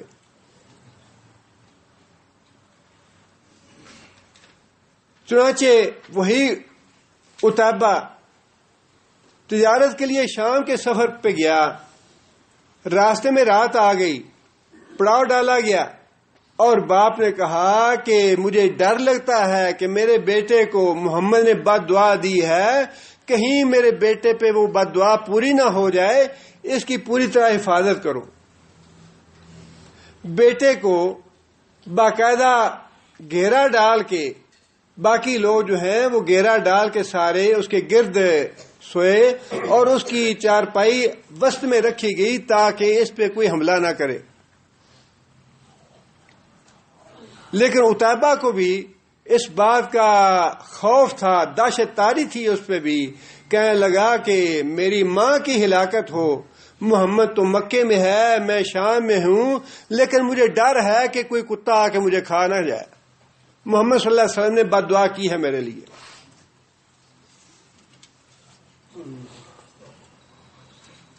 اور وہی ہوا، شیر آیا اور تاریخ کی کتابوں میں یہ لکھا ہے کہ آ کے شیر نے وہ جتنا بھی دائرہ بنا ہوا تھا اس دائرے سے اندر داخل ہوا، اندر داخل ہو کے عتیبہ کے سر کو پکڑا اور سر کو کچل کے اس کو قتل کر ڈالا۔ یہ تھی سزا نبی صلی اللہ علیہ وسلم کے ساتھ بدتمیزی کرنے کی اور گستاخی کرنے کی نبی صلی اللہ علیہ وسلم کے ساتھ۔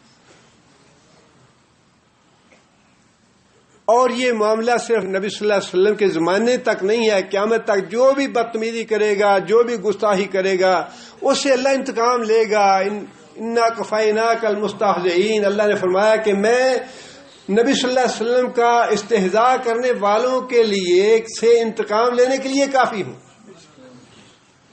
انا کفیناک المستہزئین، استہزاء کرنے والوں کے لیے میں انتقام ان سے لوں گا اور میں کافی ہوں ان سے انتقام لینے کے لیے۔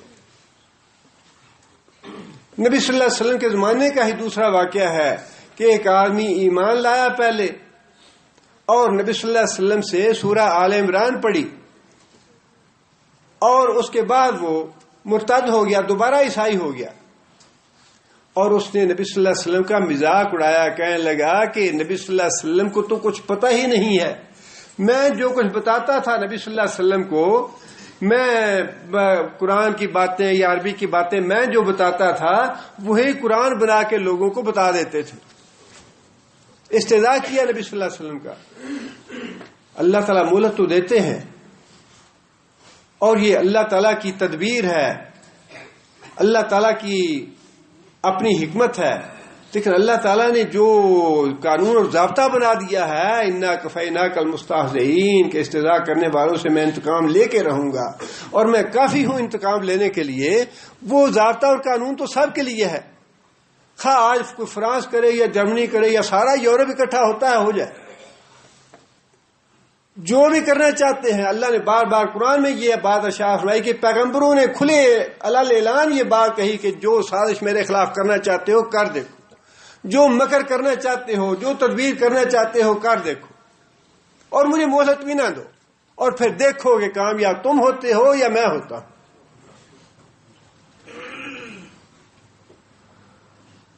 واللہ خیر الماکرین، اللہ نے خود فرمایا کہ بہترین چال اور بہترین جو تدبیر ہے وہ تو میری ہی ہے۔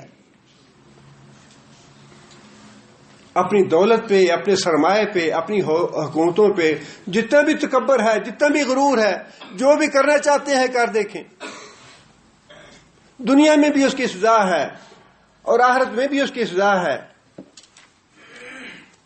اللہ تعالیٰ نے فرمایا کہ جو لوگ ان الذین یؤذون اللہ ورسولہ، وہ لوگ، بے شک وہ لوگ جو اذیت پہنچاتے ہیں اللہ کو اور اللہ کے رسول کو،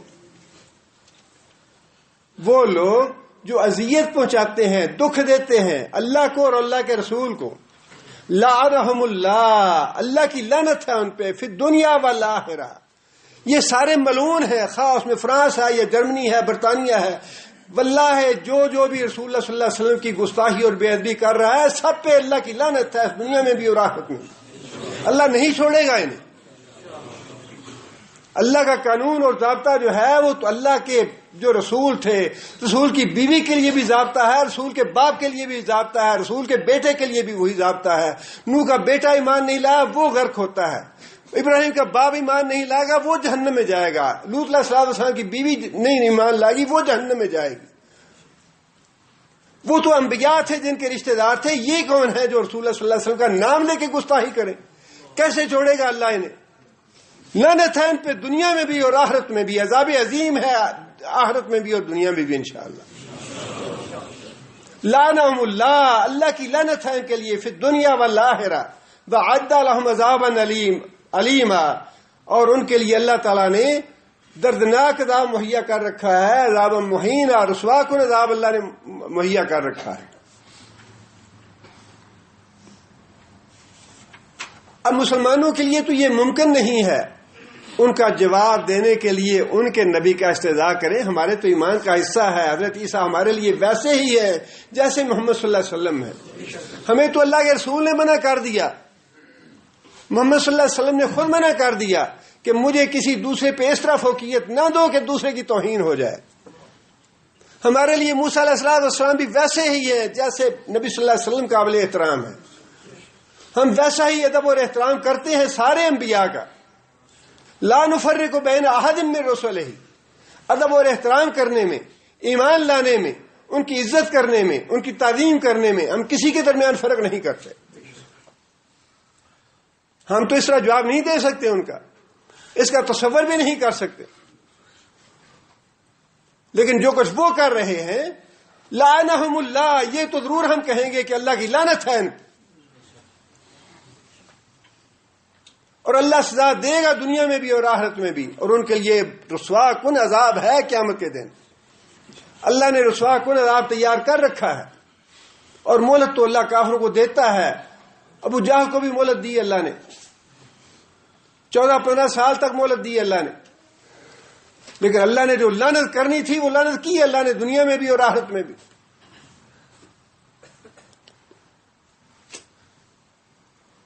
آگے اللہ فرماتے ہیں وَنَصَرُوهُ، اور وہ لوگ جو اس کی نصرت کریں گے۔ نبی صلی اللہ علیہ وسلم کے زمانے میں نصرت یہ تھی کہ نبی صلی اللہ علیہ وسلم کے ساتھ مل کے جہاد کیا جاتا، نبی صلی اللہ علیہ وسلم کے ساتھ دین کی خاطر، دین کو غالب کرنے کے لیے نبی صلی اللہ علیہ وسلم کے ساتھ غزوات کیے جاتے۔ صحابہ کرام نے اس کا حق ادا کر دیا۔ غزوہ احد میں حضرت ربی انصار میں سے سب سے زیادہ مالدار آدمی تھے۔ غزوہ احد میں جب جنگ ختم ہو گئی، نبی صلی اللہ علیہ وسلم نے صحابہ کرام سے پوچھا کہ ربی کہاں پہ ہیں، نظر نہیں آئے۔ تو نبی صلی اللہ علیہ وسلم نے فرمایا کہ کون ہے جو پتہ لے کے آئے کہ کہیں شہداء میں تو نہیں ہے وہ۔ آدمی گیا میدان جنگ میں، جا کے دیکھا حضرت ربی وہاں تھے، سانس لے رہے تھے۔ کہنے لگے کہ بھائی کس کو دیکھتے ہو؟ بتایا کہ مجھے نبی صلی اللہ علیہ وسلم نے تمہارا ہی پتہ لینے کے لیے بھیجا ہے کہ جا کے دیکھو ربی کہاں ہے۔ کہنے لگے کہ نبی صلی اللہ علیہ وسلم کو میرا سلام کہنا اور نبی صلی اللہ علیہ وسلم کو بتانا کہ مجھے 14 زخم آئے ہیں، 14 زخموں کے ساتھ میں پڑا ہوں، اور یہ 14 زخم جو ہیں میری جان لینے والے ہیں، میں رخصت ہونے والا ہوں۔ اور ساتھ میری قوم کو یہ پیغام دینا کہ میرے خاندان کا، میرے کنبے قبیلے کا اگر ایک آدمی بھی زندہ رہا اور نبی صلی اللہ علیہ وسلم کو کوئی تکلیف پہنچی، نبی صلی اللہ علیہ وسلم کو کوئی دکھ پہنچا، نبی صلی اللہ علیہ وسلم کو کوئی چوٹ آ گئی، نبی صلی اللہ علیہ وسلم کو کوئی زخم آ گیا، تو قیامت کے دن تمہارا کوئی بہانہ قبول نہیں ہوگا۔ یہ ہے نبی صلی اللہ علیہ وسلم کی مدد کرنا۔ جب تک ایک آدمی بھی زندہ ہے میرے کنبے قبیلے کا، جب تک نبی صلی اللہ علیہ وسلم کے دامن تک کسی کا ہاتھ نہیں پہنچنا چاہیے۔ نبی صلی اللہ علیہ وسلم کے دین کی نصرت کرتے رہنا، نبی صلی اللہ علیہ وسلم کے دین کو غالب کرنے کے لیے ان کے ساتھ غزوات میں حصہ لیتے رہنا۔ اور نبی صلی اللہ علیہ وسلم کی وفات کے بعد آج بھی نشہ روح یہ ہے کہ نبی صلی اللہ علیہ وسلم کے دین کی نصرت کی جائے۔ غافل نہ رہیں، سوئے نہ رہیں، دیکھیں کہ کافر کیا کر رہے ہیں۔ جو کچھ آپ کے بس میں ہے، یہ ضروری نہیں ہے کہ ہم بھی ان جیسے حرکتیں کریں یا ان جیسے کرتوت کریں، لیکن ان کے جو بدعمالیاں ہیں یا جو دین پہ حملے ہیں یا رسول اللہ صلی اللہ علیہ وسلم پہ حملے ہیں، ان کے جواب کے بارے میں یا ان کی تدبیر ہمیں کرنی چاہیے، غور کرنا چاہیے کہ ہمیں کون سا راستہ اختیار کرنا چاہیے۔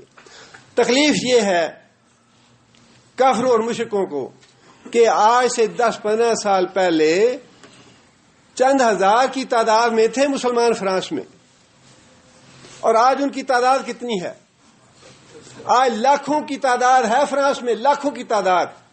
اور تکلیف یہ ہے کہ اگر اسی طریقے سے اسلام پھیلتا رہا، اسلام کی اشاعت ہوتی رہی، تو ایک دن یورپ جو ہے اس میں ہم اقلیت میں ہو جائیں گے، مسلمان غالب آ جائیں گے۔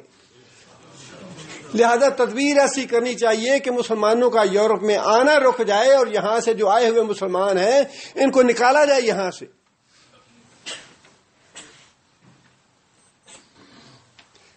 ان کو بڑھتے ہوئے اور پھلتے پھولتے اسلام کی تکلیف ہے، لہذا جو تکلیف ہے انہیں یا جس چیز سے ہمیں وہ توجہ ہماری ہٹانا چاہتے ہیں، ہمیں اپنی توجہ اسی بات پہ رکھنی چاہیے۔ دین کی اشاعت کے لیے، دین کو پھیلانے کے لیے جتنا بھی کوئی کام کر سکتا ہے واجب ہے اس پہ کرنا، جتنا بھی کوئی کر سکتا ہے، اپنے گلی میں، اپنے محلے میں، اپنے دفتر میں، دائیں بائیں جو کچھ بھی کر سکتے ہیں۔ اب ہمارے تو الحمدللہ پاک و انڈو پاک میں جو ماحول ہے، جو پڑھی لکھی خواتین ہیں گھروں میں اپنے بچوں کو وہ پڑھاتی ہیں، محلے میں مسجد ہے، مسجد میں امام صاحب، قاری صاحب جو ہیں وہ پڑھاتے ہیں، اور قراء وغیرہ اور استاد وغیرہ جو ہیں وہ گھروں میں جا کے یا ادھر ادھر پڑھاتے ہیں۔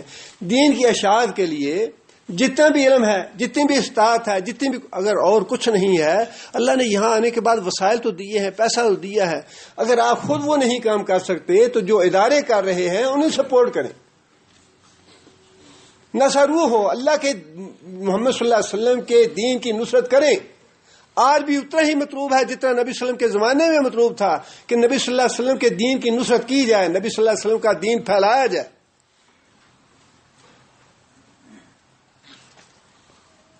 اور یہ وہ باتیں ہیں جو اللہ فرما رہے ہیں کہ فلاح پانے والے کون ہیں۔ فلاح کی صورت یہی ہے کہ جو اللہ تعالیٰ نے باتیں ارشاد فرمائی ہیں کہ ادب اور احترام کرو نبی صلی اللہ علیہ وسلم کا، نبی صلی اللہ علیہ وسلم کے دین کی نصرت کرو، نبی صلی اللہ علیہ وسلم کے دین کو پھیلانے کے لیے جتنے بھی اللہ نے وسائل دیے ہیں، ذرائع دیے ہیں، جتنی صلاحیتیں دی ہیں، ان سب کو کھپاؤ اس کام میں۔ واتبعوا النور الذی انزل معہ، اور پھر جو اللہ تعالیٰ نے نور نازل کیا ہے محمد صلی اللہ علیہ وسلم کے ساتھ، اس کی پیروی کرو، اس کے احکام کو تسلیم کرو، اس کے احکام پہ چلو۔ اور پھر ابتدا میں یہ بات ارشاد فرمائی تھی، یتبعون الرسول، رسول کی اتباع کرو، رسول کی اتباع، قرآن کی اتباع۔ اور نبی صلی اللہ علیہ وسلم نے خود یہ بات ارشاد فرمائی، میں دو چیزیں تم میں چھوڑے جا رہا ہوں، ترکت فیکم شیئین، دو چیزیں تم میں چھوڑے جا رہا ہوں، ما ان اعتصمتم بہما فلن تضلوا ابدا، اگر ان دو چیزوں کی اتباع کرتے رہو گے کبھی گمراہ نہیں ہوگے۔